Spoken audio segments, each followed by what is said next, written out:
Hi!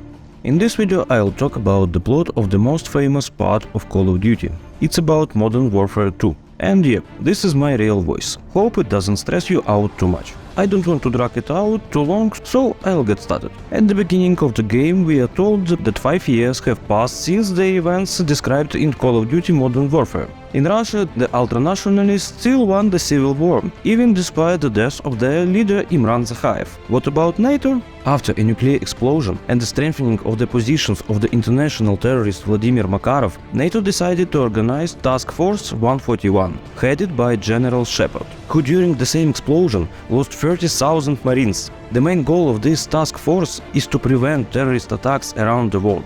By the way, in the video for the first part, I didn't say that in the epilogue we played for Task Force 141, and if you have not watched the first part, that you familiarize yourself with it first. You can do this using the tooltip at the top right of the screen or by the link in the description of this video. And then I'm waiting for you here.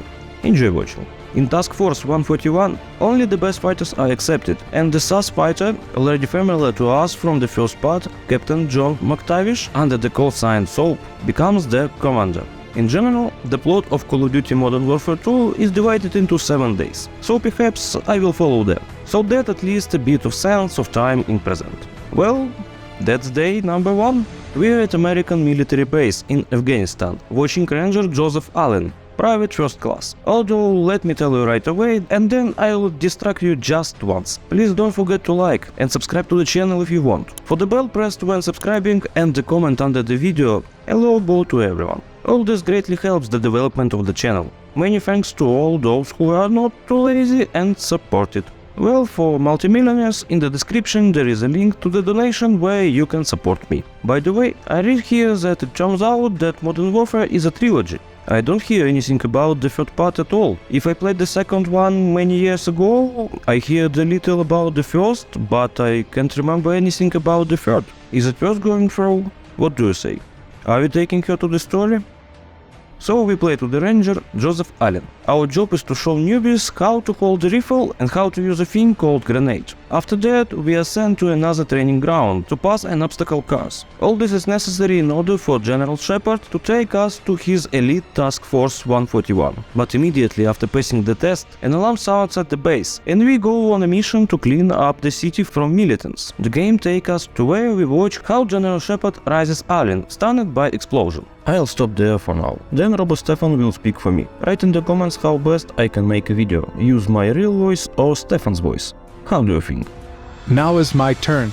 The game takes us to where we watch how General Shepard raises Allen, stunned by the explosion. But what the general of the US Army himself is doing in this godforsaken place is absolutely incomprehensible. Anyway, after shooting a couple of stores and waiting for the special vehicle to build a bridge, we climb the overpass and sit down behind such a kid placed on the roof of the Hummer. After that we can see some ants running on the roof of a skyscraper. Suddenly, a bursting gift arrives there, released from a passing plane. Then we drive through the city until the local militants begin to open fire on us. First you need to shoot the villains from the car, and after its destruction do everything yourself too. Having made their way to the other end of the city, the squad meets with Shepard, who says that Allen, the fighter for whom we play, if anyone has forgotten, has been selected in Task Force 141, and he is taking us under his command. We are transferred to the second day. We are watching Soap and Roach, which are located in the mountains of Kazakhstan. Their goal is a Russian air base, where they move a downed satellite, from which they need to pick up some important modules. We play for Roach, under the name Harry Sanderson. I read here that this satellite is designed for the air defense of the United States and Canada, and inside it, there is an automatic control system module. But if this very module is hacked, you can quietly, well, or almost imperceptibly, transfer your army to the territory of America. And to prevent such garbage, Task Force 141 fighters were sent. We are under the cover of a snowstorm. With the help of a heartbeat sensor, we make our way through the base, mine the fuel depot and head to the hangar, where the satellite we need lies. Along the way, of course, mowing half the base, Soap starts poking around in the satellite, telling us to check the second floor. There we find the module we need, but as it turns out later, we did not have time and it had already been hacked by the Russians. As soon as we pick up the right thing, we hear how the gates to the hangar begin to open, and we have to resort to plan B. Next, we destroy the cabins of the warriors, making our way to the retreat, until suddenly we run into dudes on snowmobiles. On the same snowmobiles, we begin to retreat to the evacuation point. By the way,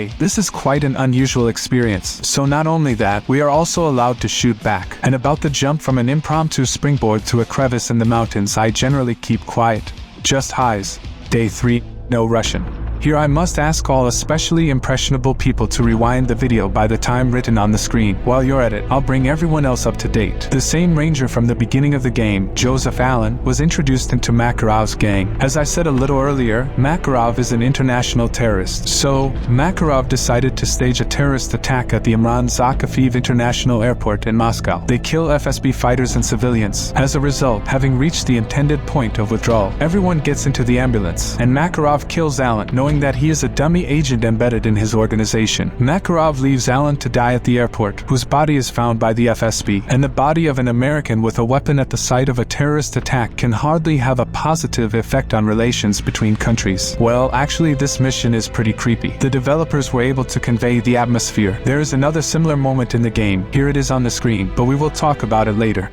The game takes us to Day 4, more specifically, Rio de Janeiro, a city in Brazil. Task Force 141 went after Rojas, Makarov's aide, all just to find Makarov himself. First, we catch Rojas' right arm by shooting him in the leg. After that, Soap and Ghost are locked with him in the garage for interrogation, and we are sent to an area where Rojas may be hiding. Next, we have to make our way through the crowds of opponents, trying to catch up with Rojas, where Soap will eventually jump on him, stopping him. Then we are transferred to the territory of the United States. Everything is the same. Day 4, literally 3 hours later, soldiers report seeing hundreds of unidentified objects, while their radar shows nothing. We are in Virginia, USA. We have to play for James Ramirez, a soldier of the Ranger Battalion, and here we see that a full-scale invasion of Russia into the territory of the United States has begun. And the radars did not detect anything, just because the Russians had hacked the satellite module a little earlier. In general, at first I thought that the terrorist attack at the airport was the reason for the attack, but then the fact came to me that the Russians shot down the satellite the day before the terrorist attack. And this means that the Russians were already preparing something similar, and were just waiting for a reason, or everything that happened was planned. Let's do it. I don't want to deal with SPGS here, so if you know a little more about the thoughts that visited me, write in the comments. And in general, everyone can write what they think with or without, but unfortunately they are lazy assholes. Yes. So thanks to everyone who overcame themselves and wrote a comment. And if you also subscribe to the channel and put a like, then my low bow to you. I'm already silent because of the squeezed bell in the subscription department. Let's get back to the plot. We play as James Ramirez, who along with other fighters, rides in a convoy. However, at the very first intersection, an armored personnel carrier drives out towards us, which destroys the first car, and we hastily dump it between the houses. And in the end we get to the diner, where we clean 2 buildings and take up defense, while not forgetting to activate the automatic turret. We have to fight off several waves of Russians, stupidly trying to crush us with meat. We also take the remote control for launching guided missiles from a drone from a table in a neighboring institution, thanks to which we destroy armored personnel carriers and soldiers. And with the help of a stinger, he shoots down the helicopter of the invaders. After that, we have to destroy another crowd of soldiers and shoot down another helicopter. And all this just to wait for the evacuation. And we are again transferred, this time back to Rio. The members of Task Force 141 have already learned from Rojas that Makarov is trying to get at one person, Prisoner 627, who is the only person Makarov hates more than the Americans. At the moment, this man is in a colony called Gulag, located in Russia. Having acquired such important data, the squad heads to the evacuation point, mowing down crowds of local militias along the way. After that we fly towards Russia, and the game takes us back to America to Ramirez, who, with other colleagues, must find and rescue the agent and also destroy the anti-aircraft guns that the enemy has placed in a residential area. This will greatly simplify the life of our pilots. Under the cover of an armored personnel carrier, we have to make our way through the street, where the Russians have settled in the houses. Having successfully cleared the residential sector, we use laser guidance to help destroy anti-aircraft guns, and then we go to the previously designated house, in which we rise to the 2nd floor and find an already dead civilian there. We just have to pick up the documents from the suitcase and head to Washington, and the game takes us to the 5th day to Task Force 141, which, with the help of a submarine, quietly swims up to oil rigs located near Kamchatka. The bottom line is that the Russians have installed anti-aircraft guns right on the territory where oil is being extracted.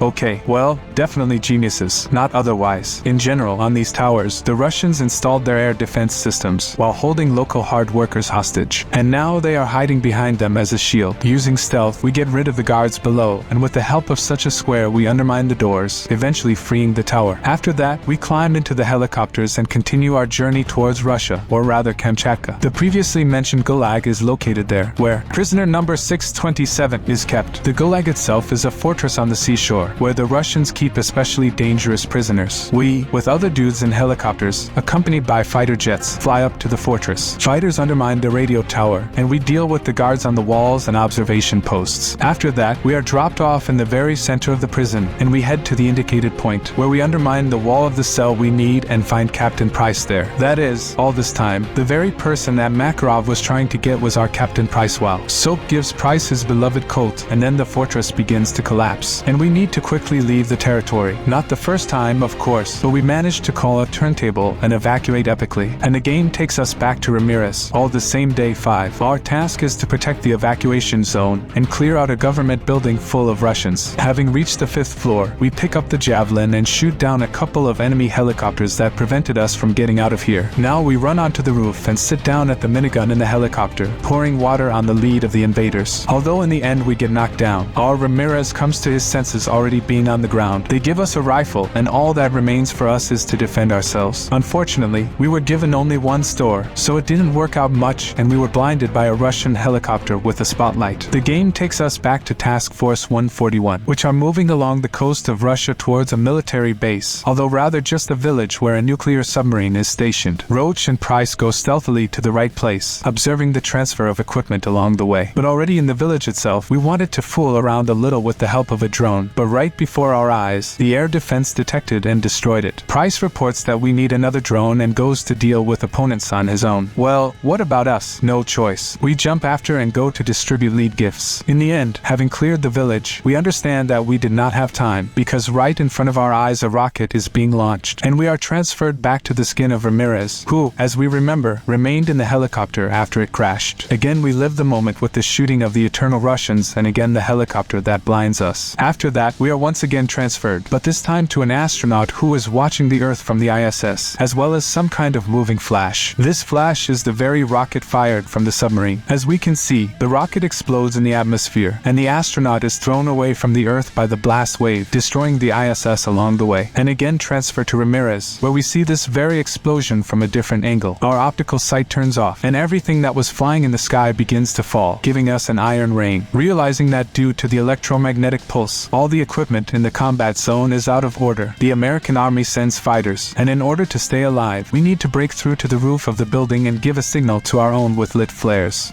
Having turned the tide of the war, it was decided to get the adversary involved in all this tin. We are talking about Makarov. Intelligence reports that he has only 2 places where he could lay low, so the Task Force 141 fighters decide to split up. Price and Soap go to the aircraft graveyard in Afghanistan, while Roach and Ghost go to the border of Georgia and Russia. Let's start with the latter.